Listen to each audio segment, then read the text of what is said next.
Hey guys, welcome back. In today's video I'm gonna do another dessert for y'all, and this one is a really traditional Trini dessert.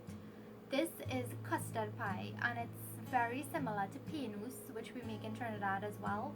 And paynoose is actually made with the colostrum of the cow's milk after the mother gives birth.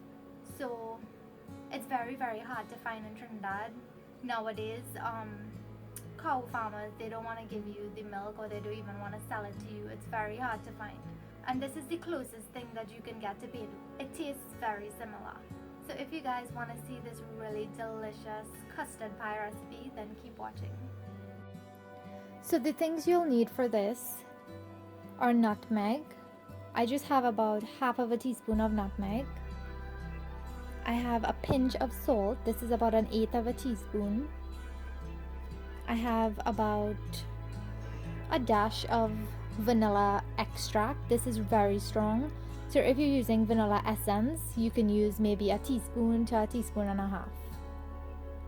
I have a can of condensed milk. I may be using less of that because I don't like mine too sweet. So I'm going to be using a quarter to a half of the can. You can just use the entire can if you would like.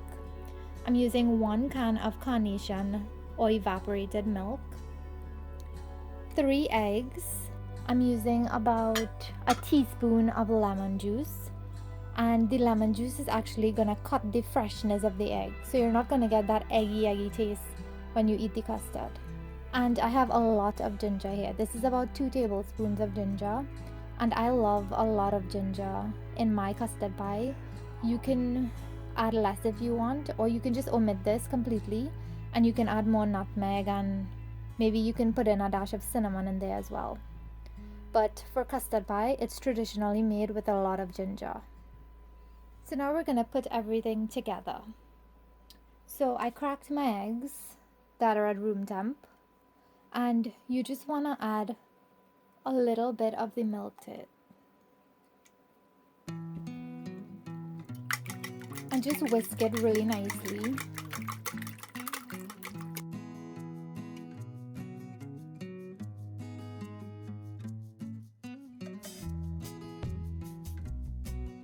So once you have a nice smooth consistency with the egg and the milk, just strain it into here. I like to strain it because I don't like the thick pieces of egg.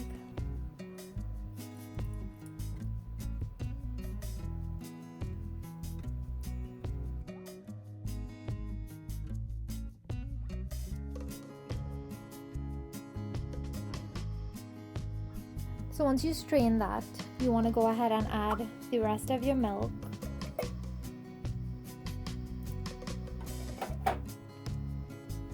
And I'm gonna add in half of this can. Okay, that should be good. You can just go ahead and add the entire can if you want. So just stir it until the condensed milk is really melted and combined with the eggs and the milk. Now add in your ginger. Make sure that it's finely grated.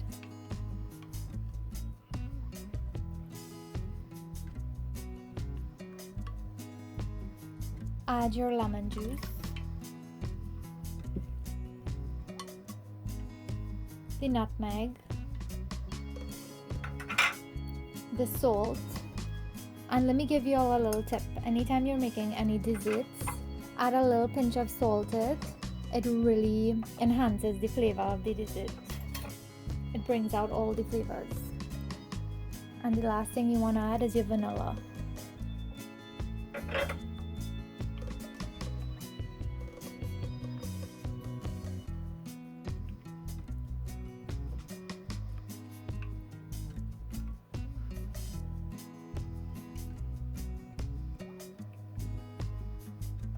So you can go in there with your whisk to whisk the nutmeg and everything in there, because nutmeg tends to be clumpy.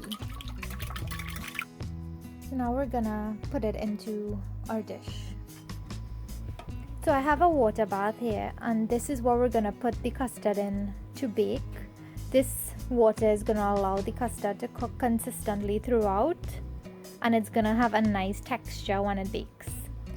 So you just want to place your dish in there. Unfortunately, I don't have a smaller glass dish to bake it in, but this is gonna work. After you place it in here, you can fill it up to about, a little higher than how much it is in the pan, because it is gonna swell when you put it in. So now put it in the oven for about 45 to 50 minutes, and I will show you what it looks like when it's done. It's supposed to get a little brown on top, and once you shake it, it shakes kind of like jello but not like liquid. So I'll show you what I mean when it's finished.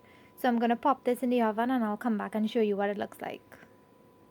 So the custard pie just came out the oven. It's been about 50 minutes, and I want to show you what I meant by the jello-like texture. So when I shake it like this, if you notice that it's going to shake like jello, but it's not going to move out of shape. So that's how you'll know when it's done. And you'll also be able to stick a skewer in there and it'll come out clean. So some people like to have a little crust on theirs. So when you take it out of the water bath, you can pop it in back for about 5 to 10 minutes until it develops a nice brown skin on the top. And this is how I like mine. I like it to look kind of like a flan. So I'm actually going to let this set at room temperature. I'm going to let it just cool down before I put it into the fridge, because you do not ever want to put hot stuff in your fridge or your freezer. It's going to spoil the motor in the fridge. So please don't do that. Let it cool down at room temp first and then put it in the fridge. So I'm going to let this cool, and maybe in a few hours I'll check back with you guys and show you how it looks when I cut it. So this is the finished product, guys. It's been in the fridge for about 2 hours and it's really set nicely. And as you can see, it has the texture of flan. It's really nice and smooth. It has a really nice smooth consistency. So try this and let me know what you think in the comments below. If you like it, give the video a thumbs up. And if you haven't subscribed, subscribe to my channel. And I will see you guys in my next video. Bye!